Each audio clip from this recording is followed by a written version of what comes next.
বাবা আর ছেলের মধ্যে কথোপকথন। বাবা, তুমি তো বলেছিলে পিতৃঋণ কোনোদিনও শোধ হয় না। তুমি ২৬ বছরে আমার পেছনে যত টাকা খরচ করেছো, তুমি কি জানো আমি আগামী ৩ বছরে সে টাকা তোমায় ফিরিয়ে দিতে পারবো? বাবা কিছুটা মুচকি হেসে বলল, একটা গল্প শুনবি? ছেলেটা কিছুটা অপ্রস্তুত হয়ে গেল। নিচু স্বরে বলল, বলো বাবা, শুনবো। তোর বয়স যখন ৪, আমার মাসিক আয় তখন ২০০০ টাকা। ওই টাকায় সংসার চালানোর কষ্ট বাড়ির কাউকে কখনো বুঝতে দিইনি। আমি আমার সাধ্যের মধ্যে সব সময় চেষ্টা করেছি তোর মাকে সুখী করতে। তোকে যেবার স্কুলে ভর্তি করলাম, সেবারই প্রথমে আমরা দুজন, আমি আর তোর মা, পরিকল্পনা করেছি আমরা তোর পড়ার খরচের বিনিময়ে কি কি ত্যাগ করব। সে বছর তোর মাকে কিছুই দিতে পারিনি আমি। তুই যখন কলেজে উঠলি, আমাদের অবস্থা তখন মোটামুটি ভালো, কিন্তু খুব কষ্ট হয়ে গেছিল যখন তোর মা খুব অসুস্থ হয়ে পড়েছিল। ওষুধ কেনার জন্য রোজ রোজ ওভারটাইম করে বাড়ি ফিরতে খুব দুর্বিষহ লাগতো, কিন্তু কখনো কাউকে বুঝতে দিইনি, এমনকি তোর মাকেও না। একদিন শোরুম থেকে একটা বাইক দেখে আসলাম। সে রাতে আমি স্বপ্নেও বাইক দেখেছিলাম। আমি বাইকে চড়ে কাজে যাচ্ছি, কিন্তু পরের দিন তুই বায়না ধরলি ল্যাপটপের জন্য। তোর কষ্টে আমার কষ্ট হয় বাবা। আমি তোকে ল্যাপটপটা কিনে দিয়েছিলাম। আমার তখনকার ১ টাকা, তোর এখন ১ পয়সা। কিন্তু মনে করে দেখ, এই ১ টাকা দিয়ে তুই বন্ধুদের নিয়ে পার্টি করেছিস, ব্র্যান্ড নিউ মোবাইলে হেডফোন কানে লাগিয়ে সারা রাত গান শুনেছিস। তোর প্রতিটা দিন ছিল স্বপ্নের মতো। আর তোর ১০০ টাকা নিয়ে আমি এখন সুগার মাপাই। জানিস, আমার মাছ খাওয়া নিষেধ, মাংস খাওয়া নিষেধ। কি করে এত টাকা খরচ করি বল তোর টাকা নিয়ে? তাই আমি কল্পনার হাট বসাই। সে হাটে আমি বাইক চালিয়ে সারা শহর ঘুরে বেড়াই, বন্ধুদের নিয়ে সিনেমা দেখতে যাই, তোর মায়ের হাত ধরে তাঁত মেলায় ঘুরে বেড়াই। বাবারা নাকি খাড়ুস টাইপের হয়, আমিও আমার বাবাকে তাই ভাবতাম। পুরুষ থেকে পিতা হতে আমার কোনো কষ্ট হয়নি, সব কষ্ট তোর মা সহ্য করেছে।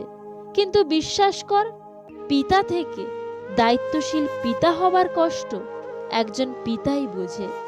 যুগে যুগে সর্বস্থানে মাতৃবন্দনা হলেও পিতৃবন্দনা কোথাও দেখেছিস? পিতৃবন্দনা আমি আশাও করি না। সন্তানের প্রতি ভালোবাসা কোনো পিতা হয়তো প্রকাশ করতে পারে না, তবে কোনো পিতা কখনোই সন্তানের প্রতি দায়িত্ব পালনে বিচ্যুত হয় না। আমি তোর পেছনে আমার কষ্টে উপার্জিত যে অর্থ ব্যয় করেছি, তা হয়তো তুই ৩ বছরে শোধ দিতে পারবি, কিন্তু যৌবনে দেখা আমার স্বপ্নগুলো, যে স্বপ্নের কাঠামোতে দাঁড়িয়ে তুই আজ তোর ঋণ শোধের কথা বলছিস, সেই স্বপ্নগুলো কি আর কোনোদিনও বাস্তবে রূপ পাবে? আর যদি বলিস বাবা আমি তোমার টাকা না, তোমার ভালোবাসা তোমায় ফিরিয়ে দেব, তাহলে বলবো বাবাদের ভালোবাসা কখনো ফিরিয়ে দেওয়া যায় না। তোকে একটা প্রশ্ন করি, ধর তুই, আমি আর তোর খোকা ৩ জন একটা নৌকায় বসে আছি। হঠাৎ নৌকোটা ডুবতে শুরু করলো। যে কোনো একজনকে বাঁচাতে পারবি তুই, কাকে বাঁচাবি? ছেলেটা হাজারো চেষ্টা করেও এক চুল ঠোঁট নাড়াতে পারছে না। বাবা বলল, উত্তর দিতে হবে না, একটা কথা সব সময় মনে রাখিস, ছেলেরা বাবা হয়, বাবা কখনো ছেলে হতে পারে না। পৃথিবীতে সবচেয়ে ভারী জিনিস কি জানিস? পিতার কাঁধে পুত্রের লাশ। আমি শুধু সৃষ্টিকর্তার কাছে একটা জিনিস চাই, আমার শেষ যাত্রায় যেন আমি আমার ছেলের কাঁধে চড়ে যাই। তাহলেই তুই একটা ঋণ শোধ করতে পারবি, তোকে কোলে নেবার ঋণ। জীবনে খুশি থাকতে চাইলে এই কয়েকটা কথা অবশ্যই মনে রাখবেন। কথা কম বলবেন, অপ্রয়োজনীয় কথা বলার থেকে নিজেকে দূরে রাখবেন। ২, আপনাকে কেউ কিছু জিজ্ঞাসা করলে যতটুকু প্রয়োজন ততটুকুই উত্তর দেবেন। ৩, হই হুল্লোড় করবেন না, শান্ত থাকার চেষ্টা করবেন। ৪, সিরিয়াস মোমেন্টে বিচলিত হবেন না। চোখ বুজে ভাববেন কি করা উচিত। 5. বিপদে পড়ে আতঙ্কিত হবেন না, শান্ত থেকে উপায় খুঁজতে থাকুন। 6. অপচয় করবেন না, সেটা যা কিছু হতে পারে। 7. ব্যক্তিগত বিষয় কারোর সাথে শেয়ার করবেন না। 8. কেউ খোঁচা দিয়ে কথা বললে পাল্টা আক্রমণ করতে যাবেন না, মুচকি হাসি দিয়ে স্থান ত্যাগ করবেন। 9. সমালোচনায় অংশ নেবেন না। 10. নিজেকে আলাদা করে রাখুন, একা থাকার চেষ্টা করুন। 11. নিজের সিদ্ধান্ত নিজেই নিতে শিখুন, ভেবেচিন্তে সিদ্ধান্ত নিন। 12. উপদেশ কম দেবেন, নিজের কাজ নিজে করবেন। 13. বেশি স্মার্ট বা বেশি হ্যাংলা হবেন না। 14. সবসময় পজিটিভ কথাবার্তা বলবেন। মাটিতে পড়ে থাকা ধুলো তোমার কোনো ক্ষতি করতে পারে না, কিন্তু সেই ধুলো চোখে পড়লে তখন যন্ত্রণা দেয়। ঠিক তেমনি জীবনে কাউকে কখনো তুচ্ছ আর দুর্বল ভাববে না, কারণ সৃষ্টিকর্তা কার ভাগ্যের চাকা কখন ঘুরিয়ে দেবে সেটা কেউ বলতে পারে না। জীবনের গুরুত্বপূর্ণ 6টি নীতি। 1. প্রার্থনা করার আগে বিশ্বাস করো। 2. কথা বলার আগে শোনো। 3. খরচ করার আগে উপার্জন করো। 4. কিছু লেখার আগে চিন্তা করো। 5. হাল ছাড়ার আগে চেষ্টা করো। 6. মরার আগে প্রতিটা দিন বাঁচতে শেখো। 500 লোককে নিয়ে বিয়ে করতে যান, অথচ বাচ্চা হওয়ার সময় এক ব্যাগ রক্ত জোগাড় করতে পারেন না। হিসেব করে দেখুন তো আপনি কাদেরকে খাওয়ান। যারা তোমার পেছনে তোমার বিরুদ্ধে কথা বলে তাদের অবস্থান সেখানে, তারা তোমার পেছনেই পড়ে থাকবে। প্রয়োজনের চেয়ে অতিরিক্ত কাউকে দাম দিতে নেই, অতিরিক্ত দাম দিলে সে তোমাকে সস্তা ভেবে বস্তায় পুরে ডাস্টবিনে ফেলে দেবে। অতিরিক্ত খুশিতে থাকার কথা আর অতিরিক্ত কষ্টে থাকার কথা কাউকে বলবেন না, কারণ খুশিতে মানুষ নজর লাগায় আর কষ্টে মানুষ লবণ লাগায়। মানুষকে সকল পরিস্থিতি মেনে নিতে হয়, কারণ মানুষ বড় অসহায়, কান্না ছাড়া আর কিছুই করতে পারে না। জীবনে সমস্যা এলে তার সামনাসামনি হও, এর থেকে আড়ালে থেকো না। হয় জিতবে আর না হয় হারবে, কিন্তু লক্ষ্য করলে দেখতে পাবে দুটোই তোমার কাজে লাগবে। জিতে গেলে তুমি সফল, আর হেরে গেলে নতুন অভিজ্ঞতা অর্জন করবে। জীবন ছোট, সুতরাং সিদ্ধান্ত নেওয়ার ক্ষেত্রে সাবধান হও। তুমি শুধু মানুষকে ভালোবাসতে শেখো, অবহেলা কি এটা মানুষ তোমাকে শিখিয়ে দেবে। কিছু কথা না বলাই ভালো, সব কথা সবাই বোঝে না। কোনো ক্ষুধার্ত গরিবকে 20 টাকা দিলেও সেটা বেশি দিয়ে ফেললাম বলে মনে হয়, আর কোনো হোটেলে খাবার খেয়ে ওয়েটারকে 50 টাকা দিলেও সেটা কম দিলাম বলে মনে হয়। আমরা মানুষগুলোই এমন। কিছু লোক ঠোকর খেয়ে ভেঙে পড়ে, আর কিছু লোক ঠোকর খেয়ে ইতিহাস করে। আসুন দুনিয়ার লেনা দেনা দুনিয়াতেই শেষ করে ফেলি, পরে হয়তো সময় পাবো না। বিশ্বাস জিনিসটা অনেক দামি, যে কাউকে করা যায় না, আর যদি সেটা একবার ভেঙে যায় তাহলে দ্বিতীয় কারোর প্রতি আর চট করে আসে না। একটা মেয়ের দোষ জানতে হলে তার বান্ধবীদের কাছে গিয়ে তার প্রশংসা করো। কিছু সময় মনের কথা মনে রাখাই ভালো, অন্যের কাছে প্রকাশ পেলে তা হয়ে যায় সস্তা। জীবনে 3টা কথা সবসময় মনে রেখো। যে তোমাকে সাহায্য করে তাকে কখনো ভুলে যেও না, যে তোমাকে ভালোবাসে তাকে কখনো ঘৃণা করো না, যে তোমাকে বিশ্বাস করে তাকে কখনো ঠকিও না।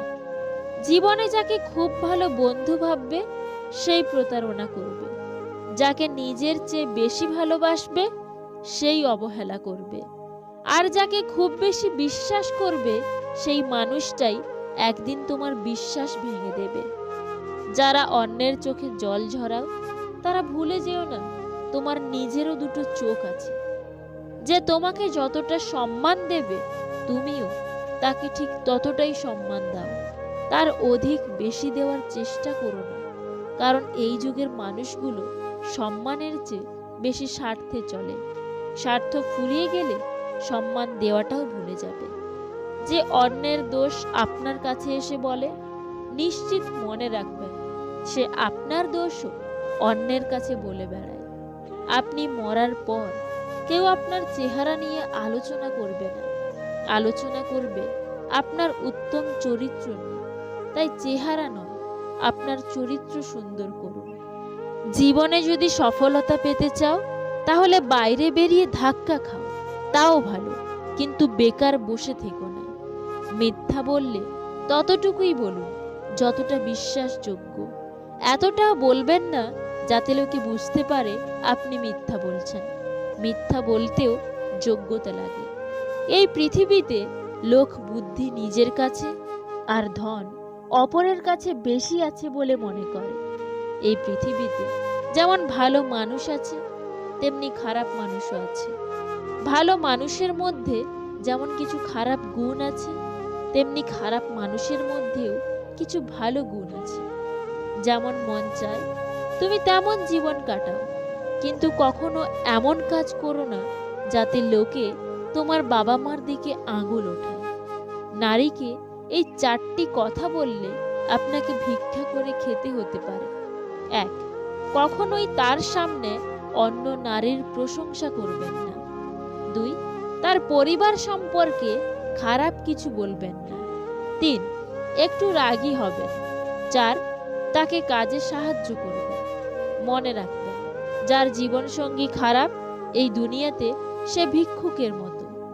কেউ হিংসা করলে আপনার চুলও ছিঁড়তে পারবে না। কেউ হিংসা করলে আপনি চুপ থাকুন, কারণ যে হিংসা করে সে নিজে আগে চলে, তারপর অন্যকে জ্বালায়। মনে রাখবেন, কেউ হিংসা করলে আপনার থেকেও সে নিজে বেশি কষ্ট পাবে। এটা মাথায় রাখুন, সব চিন্তা দূর হয়ে যাবে। কিছুটা জেদ সব মানুষের মধ্যেই থাকা উচিত, কারণ যে মানুষের মধ্যে কোনো কিছু করার জেদ থাকে তাকে সহজে কেউ পরাজিত করতে পারে না। আজব হলেও এটাই সত্যি, অশিক্ষিত কেউ বেকার নেই। যত বেকার আছে সব শিক্ষিত মানুষ। একটা পিতার সন্তানকে লালন পালন করা সেদিন সার্থক হয় যেদিন তার সন্তান তাকে বলে, আর তোমায় কাজ করতে হবে না, এখন থেকে তুমি বাড়িতে থাকো, রেস্ট নাও, আজ থেকে তোমার আর পরিবারের সব দায়িত্ব আমার। গোপন কথা যতক্ষণ তোমার কাছে আছে সে তোমার কাছেই বন্দী, কিন্তু কারোর কাছে প্রকাশ করা মাত্রই তুমি তার কাছে বন্দী হয়ে গেলে। হাতটা ধরার আগে ভাবো কতটা শক্ত করে ধরলে শেষ অবধি ছুটবে না। অর্থ মানুষের অবস্থার পরিবর্তন করতে পারলেও অনেক ক্ষেত্রে স্বভাবের পরিবর্তন করতে পারে না। ভাগ্যে থাকলে হবে, আর না থাকলে হবে না। এই একটা কথা বলে প্রত্যেকটা মানুষ প্রত্যেকটা দিন নিজেকে সান্ত্বনা দেয়। কষ্টের ভাষা শুধু চোখের জলই হয় না, কখনো কখনো একটা মিষ্টি হাসির মাঝেও লুকিয়ে থাকে। যারা আপনাকে দেখে ভেতরে ভেতরে জ্বলে তাদের কখনো ঘৃণা করবেন না, কারণ এরাই সেই মানুষ যারা কিনা বোঝে আপনি তাদের থেকে সত্যিই অনেক উত্তম। যখন সান্ত্বনা দেওয়ার মতো কেউ থাকে না তখন নিজের সান্ত্বনা নিজেকেই দিতে হয়, হোক তা আবেগ লুকাতে কিংবা বাস্তবে নিজেকে সামলাতে। ভদ্রতা 1 বার 2 বার 3 বার দেখাবেন, তারপর যখন দেখবেন আপনার ভদ্রতাকে অন্যেরা দুর্বলতা ভেবে আঘাত করতে শুরু করেছে, তখন আপনার ভদ্রতা পকেটে রেখে তাকে তার ভাষায় জবাব বুঝিয়ে দেবেন। দেখবেন সে খুব সুন্দরভাবে সবকিছু বুঝে গেছে। কেউ যখন বুঝতে পারবে আপনি তার জন্য পাগল, তখনই সে আপনাকে অবহেলা করতে শুরু করবে। আর এটাই বাস্তবতা। শত্রু তৈরি করার জন্য ঝগড়া করার প্রয়োজন নেই। আপনি জীবনে যাদের উপকার করবেন তারাই একসময় আপনার শত্রু হবে। বুদ্ধিমান নারী কখনোই তার স্বামীকে অপমান বা মনে কষ্ট দিয়ে কিংবা কারোর সামনে ছোট করে কোনো কথা বলে না, কারণ সে জানে তার স্বামী এই দুনিয়াতে তার সুখ দুঃখের সাথী। যখন মানুষের প্রিয় কেউ তাকে খুব অপছন্দ, অবহেলা বা ঘৃণা করে তখন প্রথম প্রথম মানুষ খুব কষ্ট পায় আর ভাবে সবকিছু আগের মতো ঠিক হয়ে যায়। আর কিছুদিন পর সে সেই প্রিয় ব্যক্তিকে ছাড়া থাকতে শিখে যায়। জ্ঞান দেওয়া মানুষগুলো এটা তো বলে মরলে টাকার সাথে যাবে না, কিন্তু তারা এটা বলে না যে টাকা ছাড়া এই পৃথিবীতে টিকে থাকা বা বেঁচে থাকা যায় না। আসলে জীবনের রাস্তা অতটাও সহজ নয় যতটা সহজ ভাবা হয়। চলতে গিয়ে হাজারবার হোঁচট খেয়ে ফিরে আসতে হয়। 3 জায়গায় কখনো নরম হবেন না। 1. স্ত্রীর যদি বিয়ের আগে কোনো সম্পর্ক থাকে। 2. নিজের বাবা মাকে কেউ গালাগালি দিলে। 3. তোমার পিঠ পিছে কেউ ছুরি মারলে। বিয়ে করার আগে কোনো মেয়েকে যাচাই করুন এই 5টি বিষয় দেখে। 1. সে অতি লোভী কিনা। 2. সে অলস কিনা। 3. সে অপরিচ্ছন্ন থাকে কিনা। 4. তার পরিবার কেমন। 5. সে তার ধর্মের ব্যাপারে কতটা সংবেদনশীল। কিছু মানুষ এতটাই আপন হয় যে হারিয়ে গেলেও তাকে কখনো ভোলা যায় না। মানুষ কখন হিংসা করে জানেন? আপনার উন্নতি দেখে, আপনার খুশি দেখে, আপনার ইনকাম দেখে, আপনার সুখ দেখে। আর খুশি হবে শুধুমাত্র আপনার কষ্ট দেখে। তো বন্ধুরা, ভিডিওটা যদি ভালো লেগে থাকে তাহলে প্লিজ একটা লাইক করে দেবেন, কারণ আপনাদের একটা লাইক আমাকে পরবর্তী ভিডিও বানাতে অনেকটা মোটিভেট করে। আর এই ভিডিওটা সবার সাথে শেয়ার করো, কারণ ভালো জিনিস শেয়ার করাটাও একটা ভালো কাজ। Wish you all the best. Bye by.